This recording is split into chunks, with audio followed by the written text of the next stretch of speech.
함께 말씀으로 은혜를 나누기로 합니다. 오늘 본문의 내용을 보면은 예수님께서 예루살렘 성으로 이제 들어가시는 내용입니다. 그 전에는 각 성을, 각 마을을 두루 다니시면서 가르치시고 전파하시고 고치시는 근생의 사역을 감당하셨습니다. 그리고 이제 때가 되어서 이스라엘 백성들의 중심지 수도였던 예루살렘 성으로 입성하는 그런 내용이지.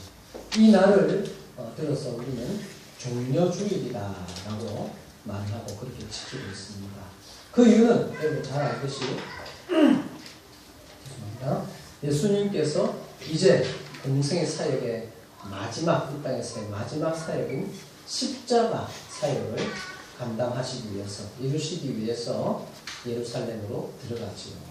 그때 많은 무리들이 예수님을 환호하며 외쳤던, 그리고 종려나무 가지를 흔들며 호산나 다윗의 자손이여 우리를 구원하소서 라며 외쳤던 그날을 기념하여 우리는 종려주일이라고 부르고요. 오늘 이날부터 시작해서 이제 우리는 한 주간 다음 주일, 오는 주일 새벽까지를 고난주간으로 지킵니다. 예수님께서 십자가, 예루살렘에 들어가셔서 십자가를 지시고 죽으시는 그 한 주간의 주간을 고난주간으로 지키고, 또 다음 주일은 부활주일로 그렇게 지키게 되지요. 우리 오늘 고난주간을 맞이해서 우리 삶 가운데 끊이지 않는 고난의 이유, 그리고 또 예수님께서 당하셨던 그 고난, 이 시대를 살아가는, 오늘 살아가는 우리의 삶이 그런 고난들과 예수님 모습을 통해서 어떻게 우리가 또한 살아야 되는지, 그 이유에 대해서 함께 살펴보고 은혜를 받는 시간이 되기를 원합니다.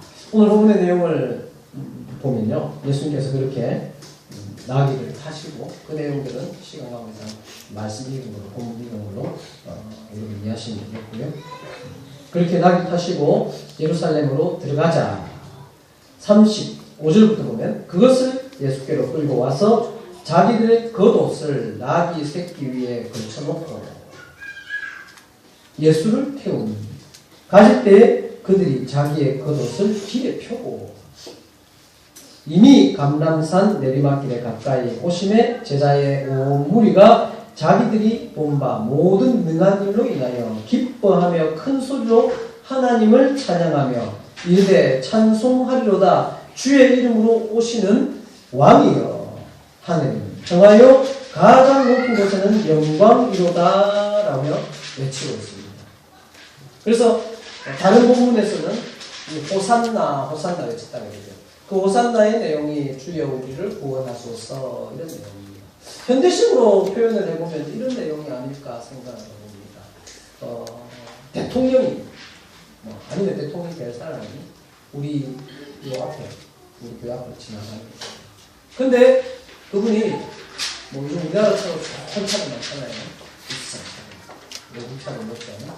그런 좋은 차가 아니라 제일 작은 경차를 타시고 오는데 좀 이해가 안 되죠. 이분이 진짜 대통령 될 사람이라면 좀 더 우리의 기대치에 부응해야 되는데 이스라엘 백성들은, 그 무리들은 거기까지는 이해를 해줍니다. 왜냐하면 예수님께서 이제 오셔서 예루살렘에 오셔서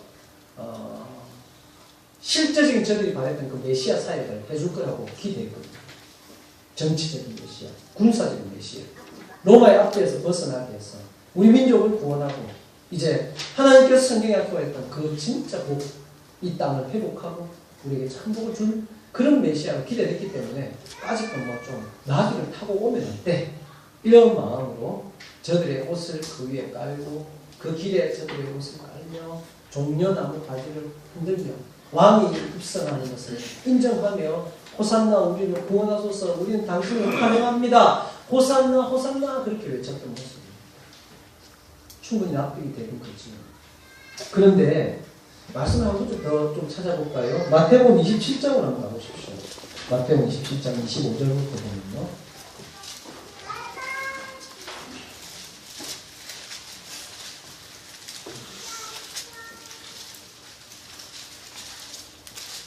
마태복음 27장 25절을 제가 읽어드립니다. 그 앞에 이제 예수님이 잡혀가서 재판을 받는 과정입니다. 빌라도가 24절에 보면 아무 성과도 없어. 예수님을 신문을 해보니까는 예수님을 사형을 하고 할 그런 제목이 없는 거예요. 그래서 빌라도가 아무 성과도 없이 도리어 밀란이 나려는 것을 보고 물을 가져다가 무리 앞에 손을 씻으며 이르되 이 사람의 피에 대하여 나는 무죄하니 너희가 당하라. 나는 내가 재판에 온 바로 이 사람은 죄가 없다. 사형시킬 수 없다. 근데 많은 거기에 있던 사람들이 예수를 죽여라 죽이라고 외치는 거예요. 그리고 이렇게 말하는 25절에 백성이 대답하여 이르되 그 피를 우리와 우리 자손에게 돌릴지. 얼마나 대단합니까? 예수를 죽이라 하는데 재판을 보니까 예수를 죽일 명목이 없는 거예요. 그러다 재판을 했던 빌라도가 내가 볼 때는 이 사람을 죽일 명목 없다. 그래서 손을 씻으며 나는 이 죄에 대해서 나는 무관하다라고 하자. 그래, 괜찮아. 그 모든 죄가 있다면 이 예수를 죽여서 죄가 돌아온다면 내가 다 받아도 괜찮아. 그러니 저 예수란 자자 죽여. 이렇게 나옵니다. 그리고 그 뒤에 보면은 어느 정도까지 가냐면요. 27절에 보면 이에 총독의 군병들이 예수를 데리고 관장 안으로 들어가서 온 군대를 그에게로 모으고 그의 옷을 벗기고 홍포를 입히고 가시관을 엮어 그 머리에 씌우고 갈대를 그 오른손에 들고 그 머리에 그 앞에서 무릎을 꿇고 희롱하여 그러니까 뭘 하냐면 지금요. 그래 예수 당신이 자꾸 왕이라 그러니까 그래 왕 해봐 하면서 옷 다 벗기고 머리에 가시관 씌우면서 그래 당신이 왕관 쓰고 그러면서 일부러 무릎을 꿇고 왕이라고 이렇게 놀리고 있는 겁니다. 희롱하고 유대인의 왕이여 편할지어다 조롱하고 있는 겁니다. 그뿐입니까? 30절에 그에게 침을 뱉고 갈대를 빼앗아 그의 머리를 때리고 얼마나 수치스럽고 모욕적입니다. 여러분 조금 전에 오늘 우리가 읽었던 본문과 이 내용을 한번 비교를 해보십시오. 그 사람들입니다. 예수님이 예루살렘에 들어올 때는 오 왕이시여 우리를 구원하소서 당신이 진짜 왕입니다. 높은 곳에 계신 왕이여 영광 받으소서 외쳤던 그들의 입에서 이제 예수를 조롱하고 저주하고 가지고 노는 그리고 오히려 저주하는 그러한 모습들이 나오고 있습니다. 어떻게 된 일일까요? 어떻게 사람이 이렇게 변할 수 있습니까? 똑같은 대상을 두고 어떻게 이렇게 변할 수가 있습니까? 혹시라도 오늘 살아가는 예수를 믿는 우리의 모습이 이렇지는 않을까요? 과연 이들이 왜 이랬는지 한번 생각해 봐야 됩니다. 다시 우리 본문을 한번 들어가 봅시다. 본문으로 누가복음 19장 가면요. 이들이 예수님을 높이고 찬양하고 큰 소리로 찬송하며 그 이름으로 오시는 왕이 하늘에 평하여 가장 높은 곳은 영광입니다라고 외쳤고 한대했던 그 이유가 나옵니다. 그 이유는 이 37절이죠. 누가복음 19장 37절 읽습니다. 시작. 이에 감람산 내리막길에 가까이 오심에 제자의 온 무리가 자기들이 본 바 모든 능한 일로 인하여 기뻐하며 큰 소리로 하나님을 찬양하여 이래 됩니다. 이들이 하나님을 찬양하고 기뻐하고 왕이라고 외쳤고 평하여 가장 높은 곳에서 영광입니다라고 외쳤던 그 이유가 37절에 나옵니다. 왜 그들은 그 예수님을 그렇게 환호하며 외쳤고 영광스럽게 높였습니까? 왜라고 그러죠? 왜라고 그럽니까? 제자의 온 무리가 자기들이 본 바 모든 능한 일로 인하여입니다. 예수님을 높였던 이유가 있었습니다. 예수님을 영광스럽게 했던 이유가 있습니다. 예수님을 왕이라고 인정했던 이유가 있습니다. 뭡니까? 그들이 본 바 예수님이 이제껏 행했던 그 능한 일. 자, 우리 한번 봅시다. 그러면 여러분이 알고 있는 예수님이 공생애를 살아가면서 행했던 능한 일들은 어떤 것들이 있습니까? 성경에 나오는 어떤 것들이 있죠? 네, 눈먼 자를 고치시고, 또, 안전병 일으키시고, 네? 문둥병도 고치시고, 죽은 자 살리시고, 또, 물고기 2마리와 보리떡 5개로 5,000명을 먹이시고, 이런 일들을 본 거예요. 예수님이 예루살렘에 오셔서 내 삶 가운데 들어오셔서 내 산을 가까이 오셔서 더 큰 일을 이제 본격적으로 군대를 모으고 사람들이 힘을 모아서 저 로마를 향해 진격할 것이라고 기대하는 그때에는 예수님을 높이고 인정하고 영광을 돌리고 왕이라고 했었던 것입니다. 그런데 정작 예수님이 예루살렘에 들어오셔서 하신 일은 뭡니까? 성전을 찾아가고 사람들과 하면서 마침내는 잡혀서 힘없는 거짓 왕의 모습으로 저들이 볼 때 가짜 왕의 모습으로 전락해버리자. 설사 잡으러 올 수는 있죠. 로마에서. 로마 황제를 놔두고 자기가 왕이라니까 잡으러 올 수 있죠. 근데 이전에 했던 것처럼 예수님이 기적을 행하고 천사를 보내어서 그 상황을 면해버리고 변화를 내리고 이래가지고 뭔가를 보여줬다면 이들은 그렇지 않았을 건데 저들이 기대했던 것과 다른 도살장에 끌려가는 어린 양의 모습으로 변해버린 겁니다. 그러자 그들은 언제 그랬냐는 듯이 아니 오히려 그들이 기대했던 것만큼 그 예수를 조롱하고 핍박하고 저주하는 그러한 모습이 나타나고 있지 않습니까?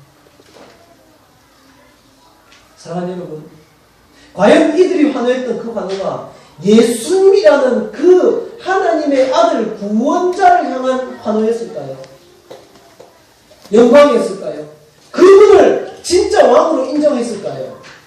그것이 아니라 그들의 이 모습을 본다면 그 예수님이란 분이 아니라 예수님이 가진 그 어떤 것이나 예수님이 내게 해주기를 바라는 그 어떤 것들 때문에 예수님을 사랑하고 예수님을 높였고 예수님을 기뻐했고 예수님을 왕이라고 했던 것밖에 되지 않는다는 것입니다.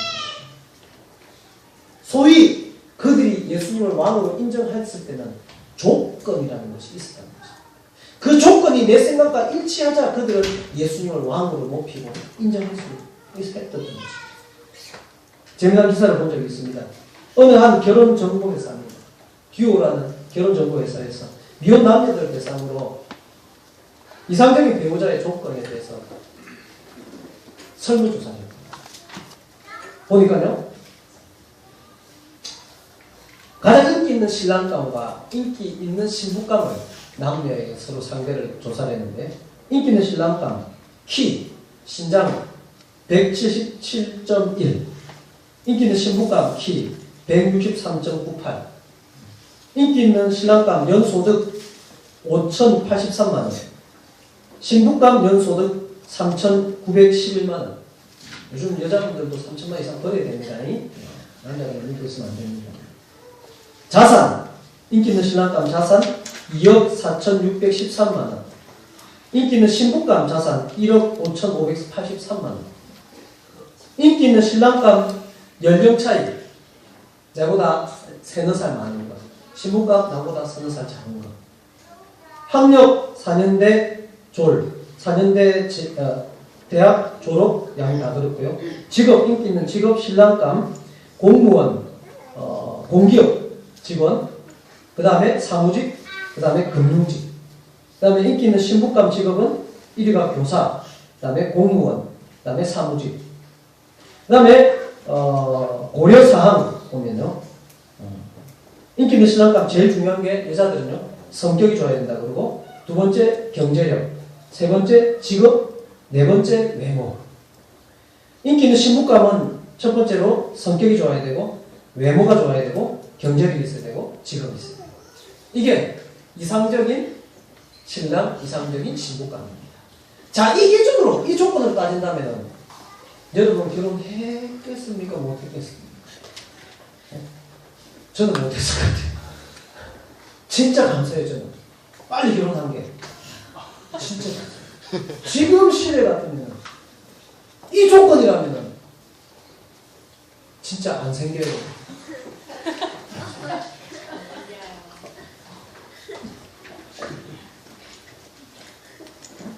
여러분 한번 물어보겠습니다. 여러분 결혼하신 분들, 여러분 왜 결혼하셨어요? 지금 배우자와 왜 결혼하셨어요? 한번 물어볼까요? 누구한테 물어볼까요? 제가 들은 얘기가 있었어요. 장명 집사님, 오명 집사님 왜 결혼하셨어요? 네? 좋아서 하셨죠. 네. 좋아서 하셨대요. 오 집사님 그래 얘기하시더라고요. 너무 좋아해가지고 막 쫓아다녔죠. 목사님한테 거짓말 안 하겠죠. 여러분은 대부분 결혼을 한 게 두 가지 경우 중에 하나입니다. 좋아서 사랑해서 했든지 아니면 부모님 시켜서 했든지 둘 중에 하나입니다. 근데 우리는 조건 이런 거 별로 없어요. 그래서 진짜 여러분 행복을 잘 살잖아요. 그게 사랑 아니겠습니까? 진짜 사랑은 조건을 뛰어넘어야 되는 겁니다. 근데 지금 이스라엘 백성들이 예수님을 사랑하고 있고 왕으로 인정하고 있고 예수께 영광을 돌리는 데는 철저히 지금 조건에 의해서 그렇게 되어지고 있다는 것을 우리는 봐야 됩니다. 사랑하는 여러분,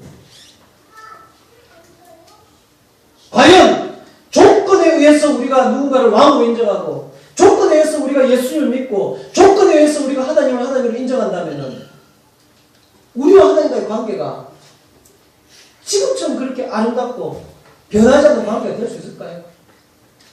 조건은 언제나 변하더라고요. 조건은 항상 변화되어지더라고요. 그 조건에 따라서 우리는 또 다른 공자를 찾아야 되고 그 조건에 따라서 우리는 또 다른 신을 찾아야 되고 그러면 여러분 우리만 조건을 봅니까? 하나님은 우리의 조건을 보시지 않을까요? 하나님 또한 우리를 조건으로 본다면 우리 교회는 전 세계 교회, 전국 교회, 이 울산의 교회 중에 얼마나 하나님의 눈에 띄는 교회가 될 수 있을까요? 여러분의 사람은 이 세상 60억, 70억 인구 중에 얼마나 하나님의 조건에 합한 사람이 될 수 있을까요?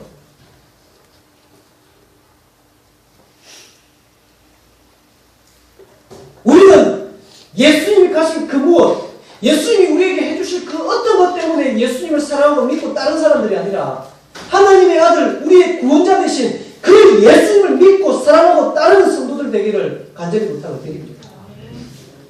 이게 사랑이고 이게 신앙이고 이게 믿음입니다. 여러분 만약에 여기도 우리 성도들도 결혼할 때 어떤 조건을 보고 결혼했다면 그 조건이 변해서 어떤 상황들이 바뀌어졌다면 우리는 또한 어떻게 됐을지 모를 사람들이 아닐 수도 있지 않겠습니까? 정말 감사한 게 우리는 사랑해서 결혼한 거예요. 눈에 아무것도 안 보여요. 그저 지금 내 옆에 있는 사람이 좋았어. 부모님이 말리고 네 그러면 고생한다 해도 그 사람이 좋아서 그 사람 때문에 같이 사는 거예요. 우리 하나님은 전능하신 하나님이라는 사실을 여러분 믿지 않습니까? 우리 하나님은 우리에게 못할 것이 없는 그 하나님이라는 사실을 여러분 믿고 있으면서 왜 그 믿음 위에 하나님이 가진 그것 때문에 여러분의 삶이 흔들립니까?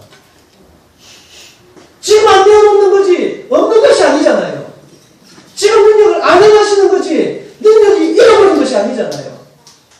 그런데 우리는 또한 이 시대에 이 당시에 이스라엘 사람들처럼 그렇게 하나 했던 예수님이 내 기대에 차지 않자 조롱하고 저주하는 그런 내가 불쌍한 삶을 살아가고 있지 않습니까? 우리 지난주 살펴본 대로 누가복음 1장 32절에서 33절 말씀에 천사가 나타나서 마리아에게 예수님이 태어날 것이라고 말씀하시고 그 예수님에 대해서 이렇게 설명을 합니다. 그가 큰 자가 되고 지극히 높으신 이의 아들이라 일컬어질 것이요 주 하나님께서 그 조상 다윗의 왕위를 그에게 주시리니 영원히 야곱의 집은 왕으로 다스릴 것이며 그 나라가 무궁하리라고 말씀하십니다.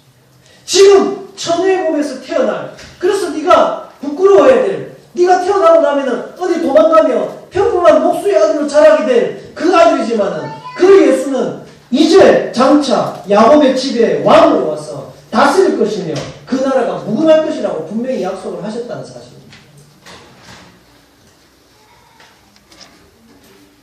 지금 당장 여러분 눈앞에 하나님이 예수님이 여러분의 기대에 차지 않는다고 그 하나님과 예수님을 떠나버리고 등 돌려버리고 실망하는 그러한 연약한 성도들이 되지 않기를 원합니다. 여기서 참 중요한 것은 영원히 야곱의 집을 왕으로 다스린다고 합니다. 하나님은 이 땅에 우리의 왕으로 예수 그리스도를 보내주셨다는 사실을 알아야 됩니다. 그 왕은 다스리는 왕입니다. 무슨 말이냐? 왕과 우리의 관계, 예수님과 우리의 관계는 다스리는 예수님과 다스림을 받는 우리의 관계로 고정이 되었다는 겁니다. 우리가 그 예수님을 판단하고 결정할 수 있는 게 아니라는 거죠. 그런데 우리는 민주주의 사회를 살아가다 보니까요. 우리의 신앙도 하나님과의 관계도 이 민주주의로 생각하는 겁니다. 여러분 국가의 3요소 아십니까? 국가의 3요소가 뭡니까? 3가지. 첫 번째, 영토가 있어야 되지. 두 번째 뭡니까? 국민이 있어야 됩니다. 세 번째 뭡니까? 주권입니다. 주권. 대한민국 헌법의 첫 번째가 뭐죠? 1조 1항이 대한민국의 민주주의 공화국이다. 모든 주권은 국민에게 있다. 국민으로부터 나온다. 있다는 겁니다. 주권이 우리에게 있습니다. 이 나라는. 무슨 말입니까? 대통령은 우리가 뽑을 수 있고요. 우리 원하는 대로 되는 겁니다. 그런데 하나님과 우리의 관계는요.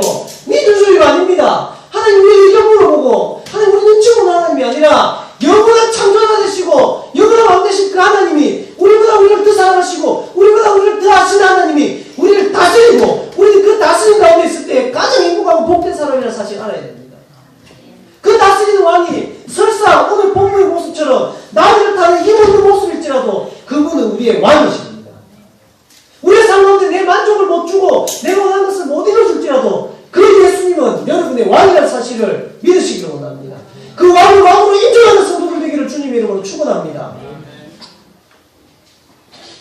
오늘 이스라엘 백성들은 그런 모습을 보이지 못했다는 것이죠. 예수님이 왕으로 인정되어지는 것, 그만큼 하나님의 기쁜 일이 어디 있을까요? 저는 그런 생각을 합니다. 저는 뭐 큰 교회는 아니지만 하나님께서 기회해 주신 우리 넷푸른 교회를 담임하면서 제가 이 교회에 36살 때 오지 않았습니까? 그 어린 나이에 목사로서는 다른 목사는 굉장히 어린 나이지요. 지금 그때부터 지금까지 볼 때 제가 가장이라고 할 건 없지만 그래도 뿌듯하고 감사하고 기쁠 때는요. 저 인간적으로입니다. 이건 뭐 성경에서 그런지 모르겠지만 저 인간적으로 가장 기쁠 때는 우리 성도들이 저를 인정해 줄 때입니다. 담임 목사로 인정해 주고요. 어디 가서 못났지만 우리 목사님 자랑하고요. 어디 가서 목사님이라고 인정해 줄 때 그때 참 기쁘더라고요. 힘이 나더라고요. 여러분 하나님을 인정하며 살아가십니까? 여러분의 왕으로 여러분의 삶의 다스린 자로 인정하며 살아갑니까? 우리도 왕이 내 마음에 들지 않자 성도들 마음 모아가지고 우리 예수님을 좀 마음에 안 드는데 탄핵 좀 해야 되는 거 아닙니까? 그런 믿음으로 살아간다면 그 왕은 아무 힘이 없습니다. 성경은 권위에 대해서 말합니다. 모든 권위는 위로부터 나온다는 겁니다. 무슨 말이냐? 하나님으로부터 나온다는 것이죠. 이 말은 이 시대에 살아가는 우리에게도 적용되는 겁니다. 대통령이 여당이 되든 야당이 모두 다 여당이죠. 대통령이 어느 당이 되든 내가 바라는 사람이 되건 안 바라는 사람이 되건 그 권위는 어디에서? 하나님이 주셨다는 겁니다. 여러분의 아버지가 여러분의 남편이 어떻건 남편의 권위, 아버지의 권위, 부모님의 권위는 하나님께 주셨다는 겁니다. 우리 예수 믿는 사람들은 어쨌든 우리가 이 시대를 살아가며 그런 권위 속에 살아간다면 그 권위를 인정하는 사람이 돼요. 대통령을 세웠다면 하나님이 세우셨다면 내가 원하지 않는 대통령이라도 우리는 권위를 인정해야 되는 것이 하나님의 뜻입니다. 그런 세상이 되지 못하니까 이 시대에 어린아이들도 대통령 이름 막 부르고 대통령이 조금만 잘못하면 자기 마음에 안 들면 흔들대려고 하는 이런 때에 옛날만큼 대통령이 힘이 있습니까? 제가 말하면서 대통령이 잘하십시오가 아니라 우리 하나님을 향한 그 권위, 우리 하나님의 그 왕권을 인정하지 않는데 우리 하나님의 그 힘과 능력, 여러분 삶 가운데 얼마나 여러분을 인정하고 나타날 수 있겠냐는 겁니다. 여러분 하나님의 능력을 힘있기를 원하십니까? 그러면 그 하나님 되심을 인정하십시오. 예수님의 예수님 되심을 인정하십시오. 십자가에 있는 그 예수님이 바로 우리를 위해서 오신 왕이신 예수님이십니다. 무덤에 갇혔던 그 예수님이 바로 우리를 위해서 오신 왕이신 예수님이십니다. 그 예수님은 무덤에 갇혀있지 않고 다시 살아나셔서 지금 하나님 우편에 앉아 계시며 우리를 다스리고 있다는 사실을 믿으시기를 원합니다. 말씀을 마무리하겠습니다. 왜 예수님은 이랬을까요? 왜 예수님은 왕이신데 이처럼 고난을 당하셨을까요? 이것은 이 시대를 살아가는 사실은 우리의 고난과 연결되어지는 겁니다. 고난주간 한 주간을 보낸다고 많은 사람들이 또 많은 기독교계에서 이 고난주간을 특별히 보내기 위해서 많은 일들을 합니다. 금식을 한다든지 또 뭐 청소년들에게 유기어 금식을 시킨다든지 또 뭐 여러 가지 뭐 많은 걸 해요. 근데 저는요 한번 생각해서 저도 우리 성도가 이런 거 좀 해볼까. 근데 이 생각이 들더라고요. 삶이 고난 아닙니까? 삶이 고난? 사는 게 고난 아닙니까? 여러분이 별로 듣고 싶지 않은 얘기겠지만 여러분 주님께서 우리를 이 땅에 부르실 그때까지 우리의 삶 가운데 고난은 안 끊일 겁니다. 이미 경험했잖아요. 한 고난 넘기고 나면 또 고난이 오더라고요. 왜 그럴까요? 왜 그럴까요? 우리가 그렇게 사랑하시는 하나님이 왜 그럴까요? 예수님을 그렇게 사랑하시는 하나님이 하나뿐이 없던 그 아들 예수님을 왜 이 십자가 자리에 몰았을까요? 이유는 단 한 가지입니다. 바로 우리 때문입니다. 바로 우리 때문입니다. 나를 살리기 위해서 예수님을 십자가의 고난으로 몰아넣으셨고요. 그러면 목사님, 예수님이 그렇게 해가 우리를 구원하셨으면 이제 우리는 예수님이 고난 당하셨는데 우리는 좀 고난에서 벗어나게 해주면 안 됩니까? 말씀 한번 찾아봅시다. 디모데후서 2장 9절.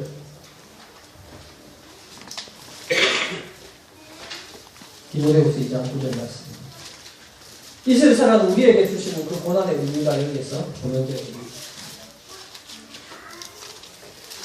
디모데후서 2장 9절부터 같이 쭉 한번 읽어봅시다. 자, 시작. 복음으로 말미암아 내가 죄인과 같이 매인인데까지 고난을 받았으나 하나님의 말씀을 매이지 아니하리라.